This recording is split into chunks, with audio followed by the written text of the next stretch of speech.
All right. Welcome in to week 11 of the college football season, which means we are in week 11 edition of the Merrifield Sportsbook Show. We are now very much into November.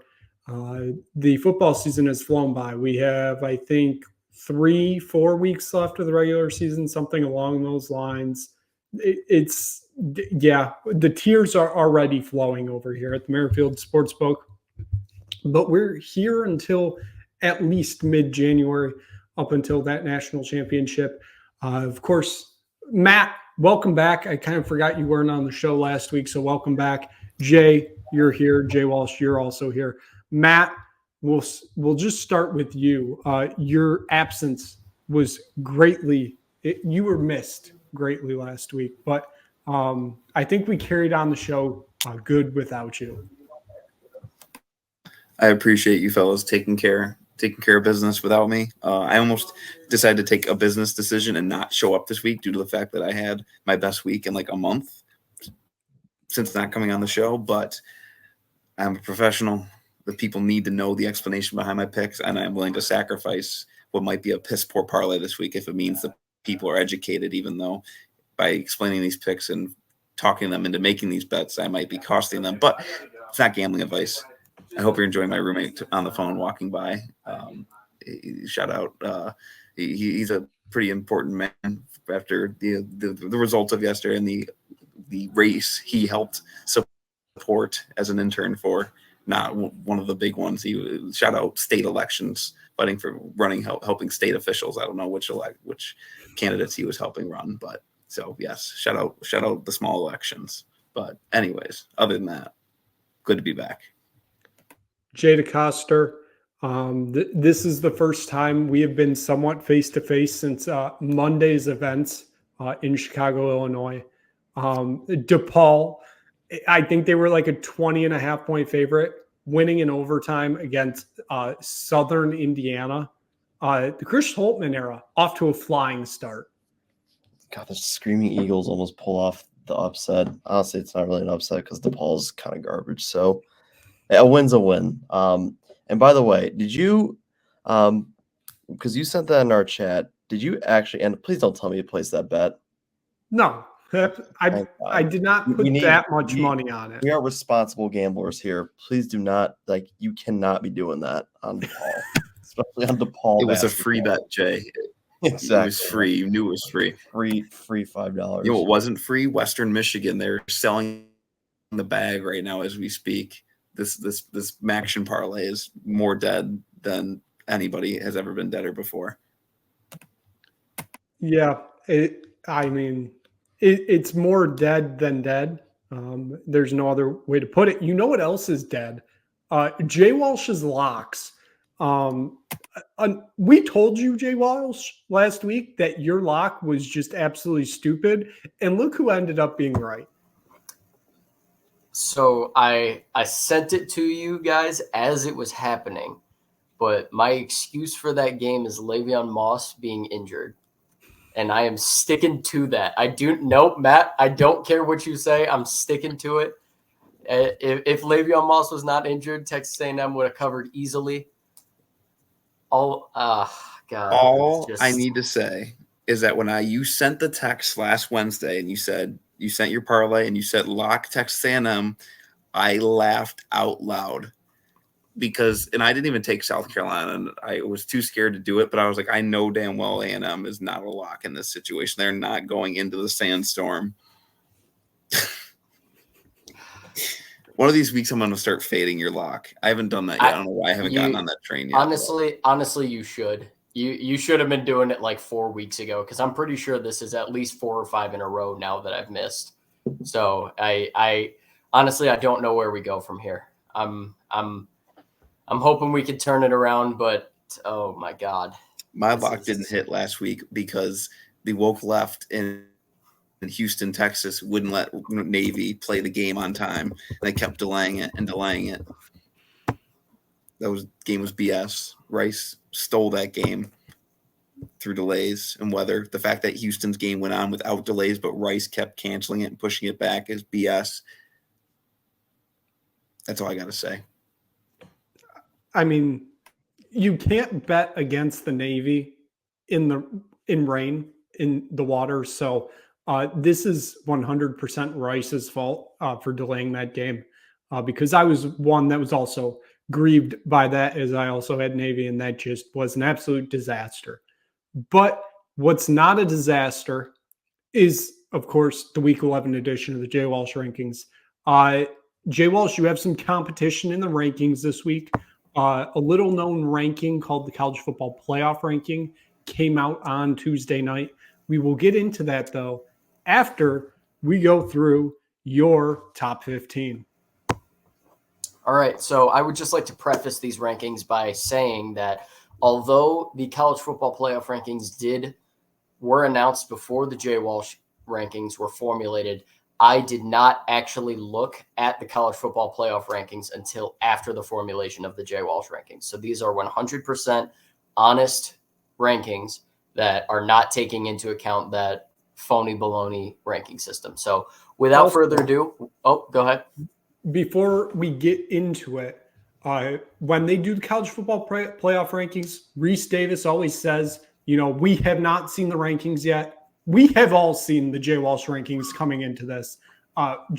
We need to put that out there. So J Walsh, we hand the floor to you. All right. So without further ado, we will get into it. And our top group of 5 team is actually in the rankings at this point. So we're just going to start out at the 15 spot. So coming in at number 15, we have Alabama making a return to the J Walsh rankings. They are the only 2-loss team in these rankings. They have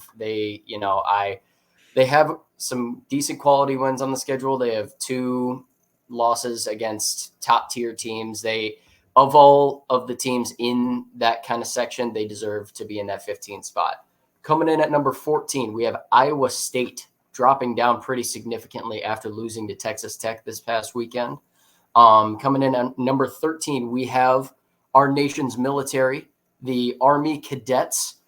Shout out West Point, undefeated. Coming in at number 12, we have SMU representing the ACC, known ACC juggernaut, SMU. Coming in at number 11, we have our highest group of 5 team, Boise State.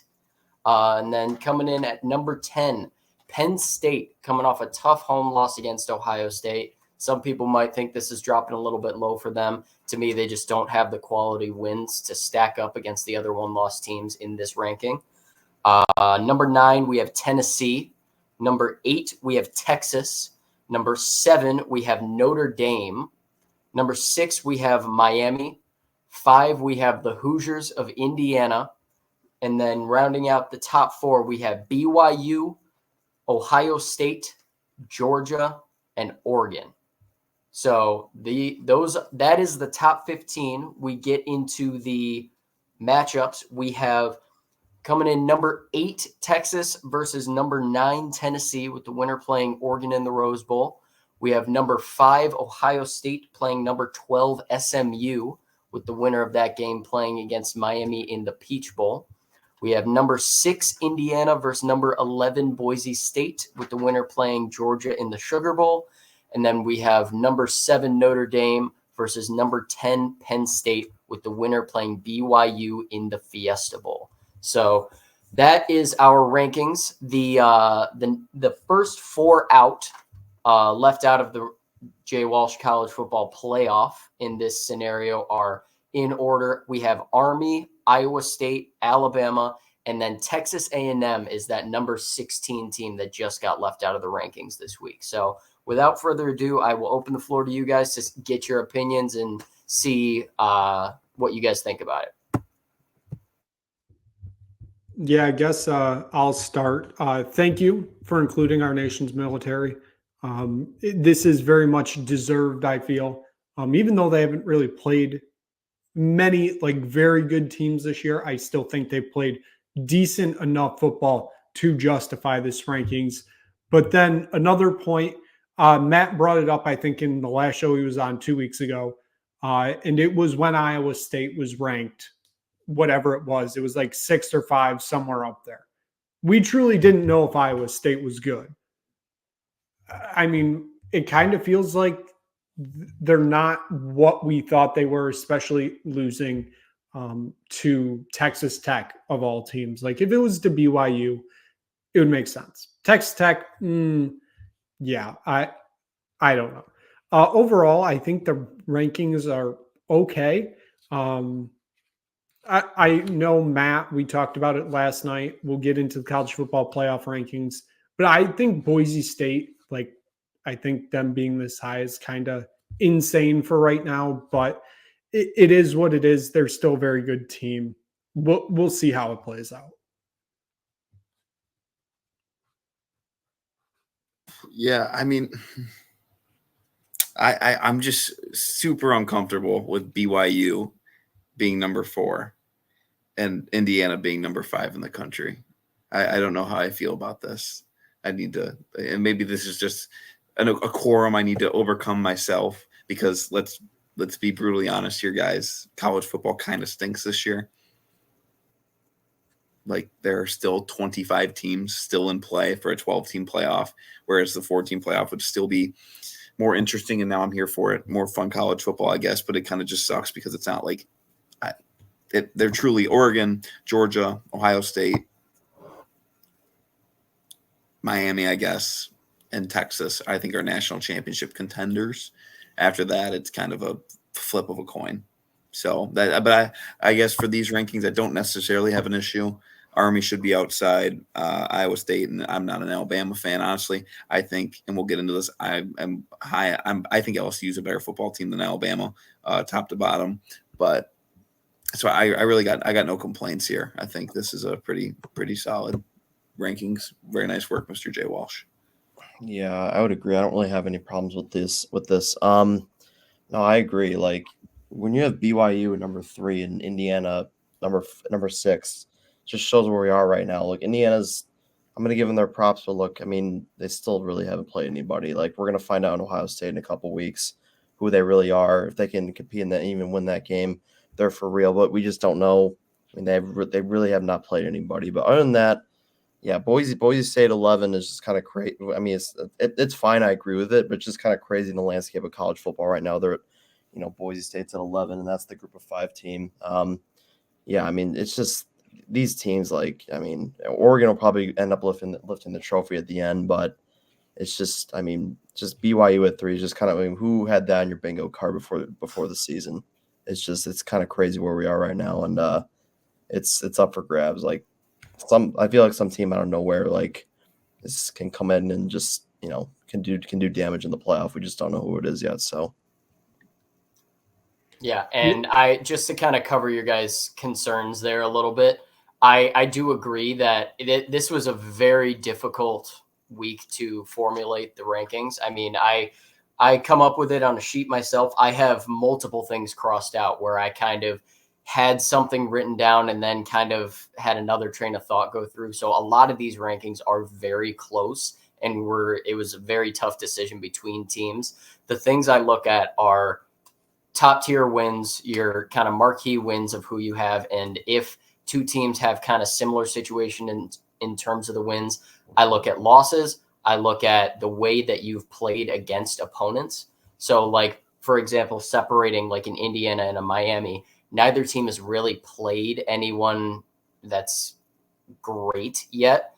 So it's kind of, you can't really separate them based on marquee wins, but Indiana has just absolutely steamrolled everyone they've played. So in my mind, they deserve to be higher ranked than Miami. I can see why people would put Miami ahead, but in my mind, I believe Indiana does deserve that spot. And like I said, a lot of these spots were hotly contested. And I mean, I kind of agree with Matt with what he said. I mean, just the way college football is at this year, it kind of feels like it's a bit of a crapshoot here with the rankings. So we'll get into what the committee unveiled on Tuesday. I wouldn't say it's so dissimilar to what you have, J Walsh. I mean, you do have some of the similarities, some of the oddities. I do think one of the main big differences is the ranking of Indiana and BYU compared. I think BYU is probably one of the more interesting ones with them being undefeated, yet like Boise State is very close to them. Like there's a chance Boise State could get a bye if they run the table, which would be interesting to say the least. But figured we'll just go around the room, kind of get your thoughts on the first overall playoff rankings. So Jay, we'll start with you.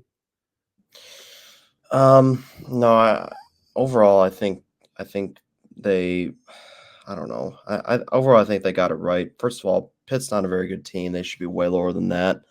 They showed who they really are against SMU on Saturday. They should be way lower than 18. Other than that, I would agree with this. I think Clemson should be a little higher, but other than that, I would probably agree with them. I don't know what you guys think. I mean, it's just like before the year, who had Indiana and BYU this high? It's like, holy crap. I mean, even Colorado at 20, like who had that on our bingo card before the year? So it's kind of crazy. Yeah, there are for the most part, I do agree with a lot of these rankings. I mean, through the top 15 teams, the College Football Playoff Committee and the J Walsh rankings have only one team that is not within that top 15 in both. They disagree. They think LSU is a little better than Iowa State. I think that's a very arguable point. Aside from that, I really do think that these rankings are not terrible. The way I look at it is the committee's logic for a lot of these picks is very flawed. I mean, I can't see why you would have teams like Texas, Penn State, and Tennessee ranked ahead of Indiana, but then you also have Indiana ahead of BYU. And what I mean by that is the only ways that you can justify Texas, Penn State, and Tennessee ranked over Indiana is to say, well, they have the strength of schedule. They've played against better opponents, which if you want to use that argument, I have no problem with that. But BYU has a better win than anyone on Indiana's schedule when they went into Manhattan and beat the brakes off of Kansas State. Indiana doesn't have a single win on their schedule that good. So if you're going based off strength of schedule, BYU has to be ranked ahead of Indiana. And so if I don't love the fact that the committee kind of switches up their logic for a lot of their picks. Aside from that, I don't have too many issues. I think top 15, the only team outside the top 15 that I would put in, and I mean A&M, LSU, and Ole Miss are all kind of right there for me. Otherwise, I guess I'm fine with it. I think Alabama's right there with those three other schools. I think Pitt's way too high. Like beyond the top 15, I don't like any of these teams. Pitt isn't very good. They finally got tested against an SMU team, and they got slapped around. Colorado, we all know how I feel about Coach Prime. Next up, we got Louisville. Yes, I know they took care of business in the other Death Valley against Clemson. Clemson laid an egg. Missouri is not a good football team, especially with Brady Cook banged up. I know it's a whole body of work for the whole season, but even when he's healthy, they have been quite terrible. And then once again, I kind of said when we went over the J Walsh rankings, the college football is kind of just – there's a lot of parity this year. My one thing with Indiana, their best win was this weekend against Michigan State. That is the best team they've played this year. That's not great. And I know they now get to host Michigan, which is right on par with going to East Lansing. And then they finally play Ohio State next week, which will be an absolute blast. And I can't wait to see how they actually stack up in that game. But I can understand why they're still at 8. And I also like that Ohio State is 2 because losing at Autzen is a better loss than losing at Bryant-Denny for Georgia. But we'll have to wait and see. And we knew that there were going to be some questionable things in this playoff ranking. My one final comment, going back to the J Walsh rankings, I'm glad that I don't have to field any more questions about why I'm not ranking Clemson higher.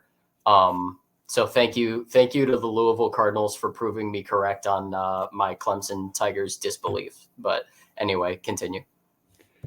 Yeah, and I mean, obviously, J Walsh, I feel like we've done, I don't know, like 5 or 6 editions of the J Walsh rankings.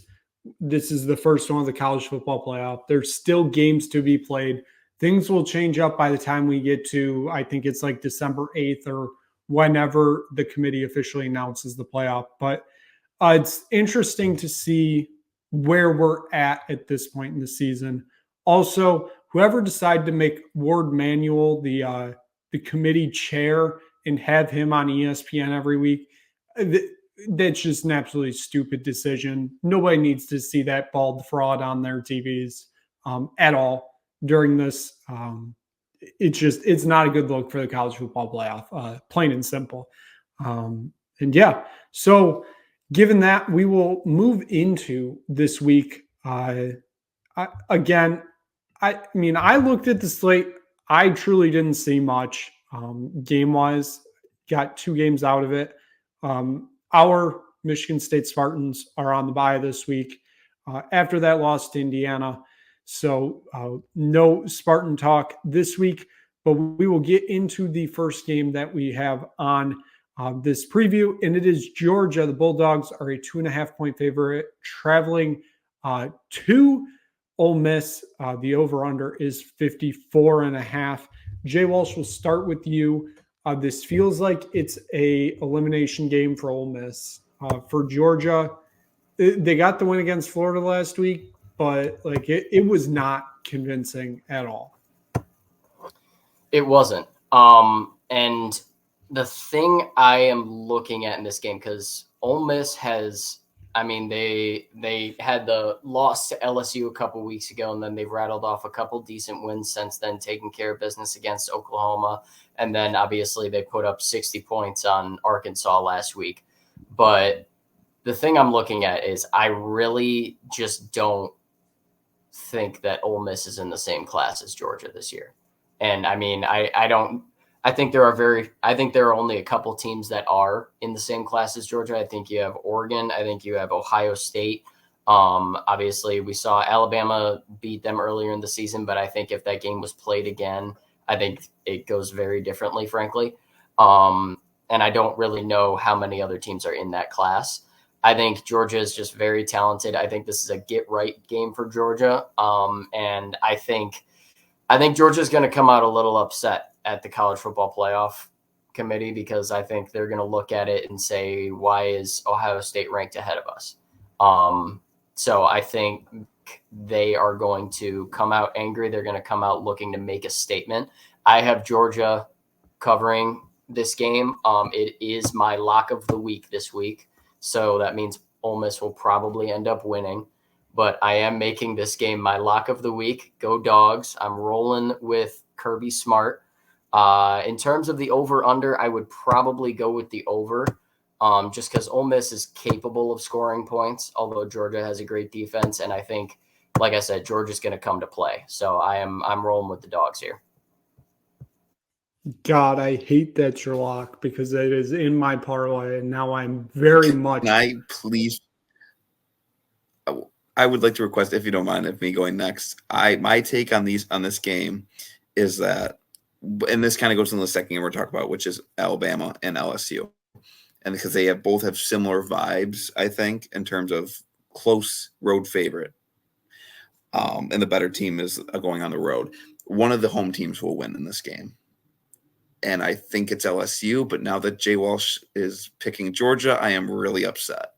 And God, I'm not going to let it stop me from taking Georgia in this game, because I do think Georgia, in this situation, their defense can be able to shut the door. And we know when Ole Miss gets into ground and pound, physical fist fight football games, it does not go their way. That's not how Lane Kiffin likes to win. So I am going to go with Georgia here, and I'm really hoping this is the one time or second time all year J Walsh doesn't shit the bed. So I'm going with the Dogs. I'm not going to call the Dogs like I'm Pat McAfee, but hey, I believe this will be the third time, not the second. Come on. Your ass is in the jackpot now. That's all I'm going to say. You're going to have hell to pay next Wednesday, which actually I probably won't be on the show next Wednesday. I just found out, because I'll be flying back from Atlanta at 8:00 on a Wednesday night, but more on that later. But anyways, so go Dogs. That's all I got in this game.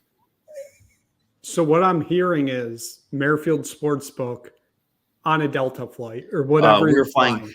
You're funny. You think we're flying Delta, even though Detroit and Atlanta are Delta hubs. We are flying United. We have connecting flights to. We're connecting to Chicago on the way there, and we're connecting to Washington on the way back. Wow. I Interesting. have no words. Jay, we'll just hand it over to you. Your thoughts on this Ole Miss Georgia game?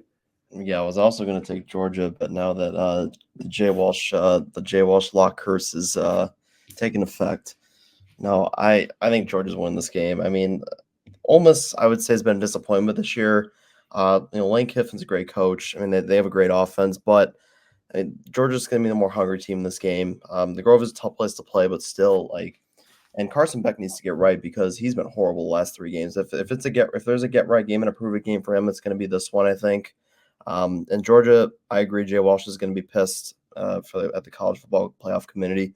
This is a game that Kirby Smart's going to get them up for. Like we said a couple weeks ago against Texas, they're probably going to do it again. I don't like Ole Miss is just a team that I feel like they should take care of business against this Ole Miss team. So I will lean with Georgia, even though of course J Walsh had to say that, and now I'm going to be skeptical. So I'm just not going to bet on the game. So I was going to, but not anymore. Hey, if I'm gonna go down this year, I gotta start taking you guys with me. I gotta weaponize my lock of the week curse. And I don't even know anymore because I loved Georgia in this game. Now it's just so disgustingly I hate them in this game. It makes me want to take Ole Miss, but I don't think Ole Miss is on that level that Georgia is. I think a lot of people thought they would be this year. It is somewhat very clear that it's not. Give me the Dogs, I guess. I mean, that was my original pick before I found out that J Walsh is locking this game. That is so disgusting that this is the situation we are in. Can I come to the defense of J Walsh really quick? Really quick. I can't believe I'm doing this. It makes me sick that I'm doing this in the first place. But we are 16-24 on locks this year as a group. We are all dog shit. Thank you. I did want at some point I was going to bring up the fact that even if you take my lock out of our total record, we still have a negative record. I was going to bring that up at some point. So thank you, Matt. Because of you, we're in a spot where we can't dig ourselves out of the red. That is also true. We can. We got this. Also, just to add in, 2 of us are at 500 on our locks. And 2 people aren't. So, yes, me? Matt, it's me. So we're back. Look at us. I mean, Matt, we've been controlling the top of this leaderboard the whole year. What do you expect? I don't know if controlling the top. I'm inching around 500. I don't know if I would. I am in no position to tote around my successes this year because there aren't any. But hey, as I'm watching Western Michigan continue to crap the bed in Waldo Stadium, well, Matt, let's get your mind off Waldo Stadium and into Death Valley as Alabama travels down there this Saturday. They are a 2.5-point favorite against the Tigers. The over-under is 58.5. Matt, nobody just walks into Death Valley as a favorite and comes out alive, do they? Some do. And previous Alabama teams, actually, I don't know how many Alabama teams under Nick Saban were underdogs going into Death Valley. But as we found out, and this has always been true of, you don't know about a rivalry until you're in it. And I know this isn't Alabama's biggest game on their schedule, but it is now because they lose, they're out. And this is a football game Brian Kelly wins. And I can't believe I'm saying that because it's Brian Kelly. But Kalen DeBoer going to Death Valley for the first time. I think Nussmeier's the better quarterback than Milroe. I got to roll with the Tigers here. I think they cover the 2.5. I think they win outright. I think it's going to be a really good game. This could be fun like it was 2 years ago, I believe it was, when LSU won in overtime. It could be that tight, but you're telling me you're going to give me points for LSU at night in Death Valley? Bama does not look good enough to warrant being a road favorite, especially in this game. So give me the Tigers. Go Tigers. Jay, for both sides in this game, it feels like it's a playoff elimination game. You win, you keep your slim hopes alive. If you lose, you are 100% not getting in the playoff. Yeah, it's an elimination game basically, and no other way to go out than at Death Valley at night. God, I don't know, man. I mean, both these teams just aren't very good. Like LSU is fine, like, but you get curb stomp at Texas A&M. I guess I'll go LSU here. I mean, this is always a fun game to watch, especially in Death Valley. I do like Nussmeier a lot. I'm not really a believer in any of these teams, both of these teams this year at all, really. I guess I'll take LSU plus the 2.5 because it's at Death Valley. Yeah, this is, I mean, big spot for them. I mean, they need this game bad, and I'll take them because they're at home. So I'll take the Tigers as well. And then J Walsh, Matt mentioned it, but the quarterback matchup between Jalen Milroe and Nussmeier, what do you think that's going to play into this game? Because both, I mean, it kind of feels like they aren't like that game-changing type quarterback that can win you a game, but they both sure are quarterbacks that can lose you a game. Yeah, and the thing that I look at in this game is LSU has a very good passing offense. They're one of the top, I believe, top 4 to 5 passing offenses in the SEC. Alabama has a strong passing defense, so that's strength versus strength. Jalen Milroe's strength is not beating you with his arm. It's beating you with his legs and making things happen as a playmaker in the running game. And that should be Alabama's game plan going into this, because LSU really has not been great in their run defense this year. I'm looking at the numbers right now. I believe LSU is, they're bottom 6 in the SEC in terms of run defense. So I do look at Alabama as the slight advantage here. And another thing is, of these two coaches, there is infinitely more pressure on Kalen DeBoer to win this game. Because I think folks at LSU, they want to beat Alabama. Yeah, they want to be in the playoff. It's not a win this game or you're fired. Kalen DeBoer, if he loses this game, there are going to be folks in Tuscaloosa banging on his door looking for him to get out. I mean, like you said, this is a win or go home game for Alabama. So this is a must win. He's got all the pressure in the world. Kalen DeBoer has a very good record against top tier coaches. The only problem is I don't know that Brian Kelly qualifies as a top tier coach in my mind. So I think Alabama wins the game, but I think LSU covers. I think this is an inside a 3-point game, but I do think Alabama wins. I could see, obviously, it being a field goal game, or I could see LSU squeaking it out. But if I had to put money down, I would say Alabama wins, but LSU keeps it within that 3-point spread. Yeah, I mean, we've seen it in the past. I think it was like 2 years ago when LSU went for 2. I believe it was in the first overtime, got it 1-1. It does have the feeling that it could be that kind of game for this one. I kind of like where you're going, J Walsh, with Alabama winning, but LSU covering. I think that's a very possibility. But given that it's in Death Valley, I can't bet against the Tigers here. I know, I mean, we mentioned it. You don't know the game until you play in the game. Brian Kelly he's technically played by coaching in this rivalry before. I'd like LSU to win outright here. I think Alabama is starting to, hey, like, we know the season's lost type situation here. I like LSU in this one. I think they put up the better fight. So given that, like I said, the board's not great this week for games to preview. So those are the two. So we will get into the committee picks. Of course, we'll take a look at the standings first. No real surprise at the top. Yeah, it's me once again. 31-23. I am absolutely carrying this team right now. Matt, you're at 33-30, if I have that correctly. JDC, if I have it correctly, you are 27-30. And J Walsh, it looks like I completely forgot to update yours, but I'm assuming you are still somewhere around there because you're 2-8. 25-30. Okay, so yeah, you're right around there. So no real surprise with these rankings. It feels like it's been like this the past few weeks. So we will get into the parlays. And you know what? We're going to change it up this week.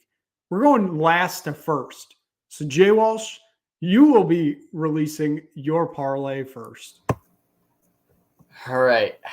Well, as all of you have so kindly pointed out many times, we've had a bit of a rough season so far, especially with our especially with my lock of the weeks. But this is the week we're going to try to turn it around. We've been kind of slacking, moving throughout the season, but we're kind of winding down. It's time to put up or shut up here. So, without further ado, my first pick, going back to the tried and true from early in the season, going with a Texas State versus UL Monroe. I'm going over 48.5 in this spot. Rolling. You guys are laughing. Come on.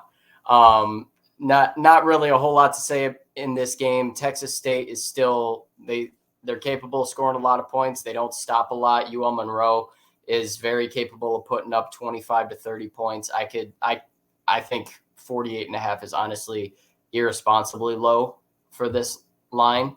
If I didn't feel so strongly about Georgia, I considered making this my lock, but I will. That's my first pick. And like I said, my second pick, sticking with the Bulldogs for my lock of the week. I know you guys are all elated about that pick, but I feel pretty good about it. So, Ole Miss will probably win, but go Dogs. Third pick, I am rolling with Iowa State -2.5 at Kansas. Iowa State, I have them in for a bounce back here after a tough loss to Texas Tech. It was a tough loss. They didn't play their best. The conditions were not great. Night game. I think they get it done. Kansas isn't very good. So I think Iowa State comes in with a major bounce back here to kind of set themselves up to get back into that college football playoff spot, or attempt to get there anyway. My fourth pick, I'm rolling with Arizona State -2.5 against UCF at home. This is a lot of this spot is a Florida team traveling to Arizona. This is going to be a very tough spot for UCF traveling to play. Obviously, they're used to the heat, but Arizona heat, as we all know, is very different than Florida heat. Scatterbo is a very good running back. He is one of the best running backs in the country, kind of going under the radar because of obviously the brilliance that is Ashton Genty. And then you've got Caleb Johnson in Iowa. He's kind of going under the radar, but he's having a very nice season. So I'm rolling with the Sun Devils in this one, -2.5.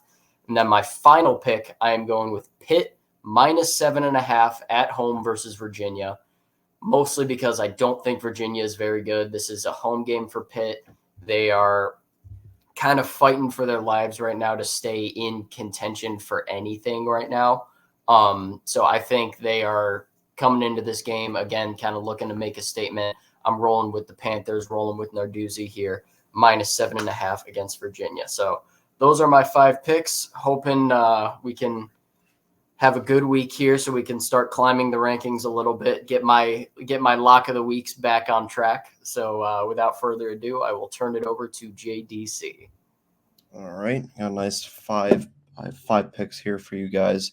And J Walsh, don't take that hardly. It's just the Texas State over picks are just, I don't know how many they've hit this year. It's just I love how I just love those Texas State over picks. They're always good, especially in your locks. Just give me some shit. Anyways, we're gonna go into the picks here. First off, I like that pick, J Walsh, Arizona State -2.5 against UCF. They basically quit. Rip the Gus bus. They're awful. I like Arizona State. They're a decent team this year. In the desert -2.5. I think that's a pretty easy one right there. We're gonna go to Iowa State at Kansas. Iowa State coming off a tough loss against Texas Tech. I like them on the road against a pretty bad Kansas team this year who's really underperformed. They've been really just not very good this year. So I like Iowa State -2.5 at Kansas. That's also my lock. We're gonna go. Excuse me. We're gonna go to Washington State versus Utah State at Wazoo. I like Washington State laying just under 3 touchdowns here -20.5. Utah State's pretty bad. Washington State's still trying to prove themselves for the college football playoff committee. So I like Washington State -20.5. This one's a little interesting. I decided to rock with it. Ohio State, Purdue. Okay, the line is 37.5. You guys don't like it, but are we really thinking Ohio State's going to cover a 37.5 point spread? I know Purdue's pretty bad, but I'm going to take Purdue and the points in this spot. That's just way too many points in this game. And you guys hate that. That's fine with me, though. And then we're going to go to Marshall at Southern Miss. I like Marshall -13.5. Marshall is 7-1 against the spread this year at Southern Miss. Southern Miss is pretty bad. I will take Marshall -13.5. So those are my picks. You just went from taking Purdue and the points and then just transitioned right into Sun Belt football. I love it, Jay. I love it. Yes. I respect the hell out of it. All right, let's get into the picks for this week. Well, Jay, I am tailing you on Iowa State -2.5 at Kansas. It's low and it scares me, and I'm currently trying to track down the public betting on it, and I'm pretty sure the public is also hammering Iowa State, but I don't see them dropping 2 in a row. I truly don't. Not that this is a good football team in Iowa State, but Kansas is not good. So yeah, we're going with Iowa State here, -2.5. Next up, Indiana hosting Michigan, -14.5. Give me the Hoosiers. Hoosiers. Kurt Cignetti just keeps rolling, and they keep rolling, and they keep rolling. And what they did to Michigan State last weekend, they can do the same thing to Michigan. They don't even have to beat them that bad and do what they still did because Michigan can't move the football. Love it. Loved what loved what Oregon was able to do in the big house last week. That was fun to watch. So yeah, give me the Hoosiers to take care of business. The public really likes Indiana, but I'm not gonna. I don't let the public determine my bets anymore. I don't. The public, nobody knows this year. Vegas knows sometimes. I don't know. Iowa State, 92% of the money is on Iowa State. I'm still taking the Cyclones. Next up, this one I don't understand. Vanderbilt is getting 3.5 at home versus South Carolina. Am I missing something? Is Diego Pavia hurt or something? No. I'm truly confused as to why Vanderbilt is a home dog. And I understand South Carolina's coming off a big win last week. They're due for the world's biggest letdown. And you're giving me 3.5, so Vandy can still lose by a field goal and cover. Vandy arguably should be ranked the way they're playing these last couple weeks. So give me the Commodores to cover the 3.5 at home against South Carolina. Next up, LSU. We already discussed it. Give me them getting 3 at home versus Alabama. Give me the Tigers. Last game, I'm taking Notre Dame -26 at home versus Florida State. If there's one thing Notre Dame knows how to do, it's run the football. And if there's one thing Florida State cannot do, it is stop teams from running the football. Notre Dame's going to run through them like shit through a tin horn, and it's going to get ugly, and it's going to get bad at night in South Bend. And a Florida State team that's broken, and it's just been a disaster of a season for Coach Norvell. So, yeah, we're rolling with the Irish here. My lock of the week is Vanderbilt, and I'm kind of scared that line is 3.5. And the odds, the bets on there are pretty split. The money is kind of leaning South Carolina, but most of the bets are pretty 50-50. So I'm going to go Vanderbilt here. I truly don't understand why they're underdogs. So, yeah, those are my 5 picks for the week. Let's see if we can hit a parlay, folks. Well, as the only person to hit a parlay this season in this committee, it is, of course, time for me to do the 5 picks that everybody's been waiting for. Even though I go like 3-2 or 2-3 basically every week. We're starting in Birmingham, Alabama. The bowl eligible UConn Huskies traveling to UAB. UAB a disaster under Trent Dilfer.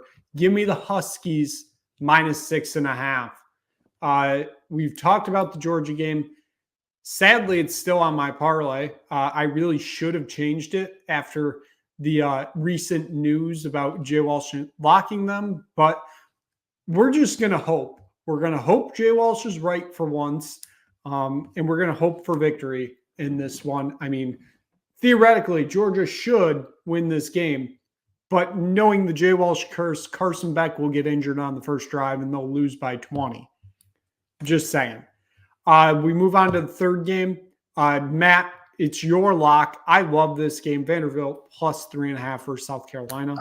I would like. I just looked it up. Pavia is injured, but he is probable based on the SEC injury report. So he is probable, but he is banged up. So everybody stay advised.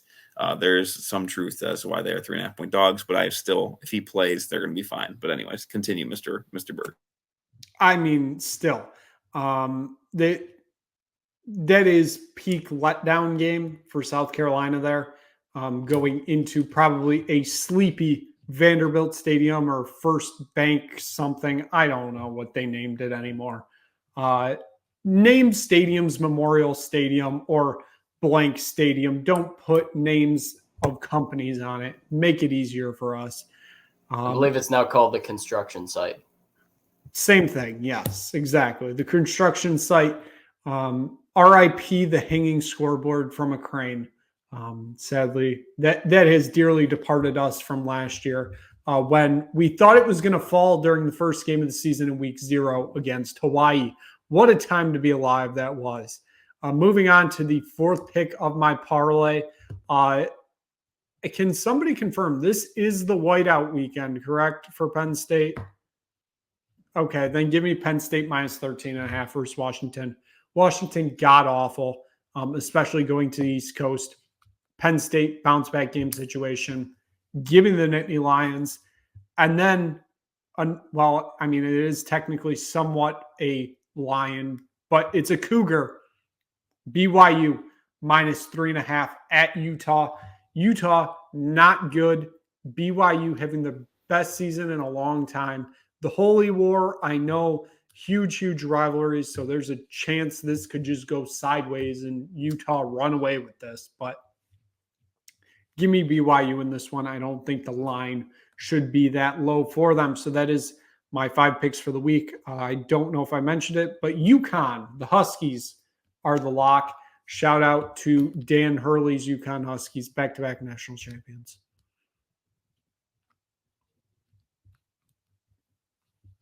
Wow. I mean, wow.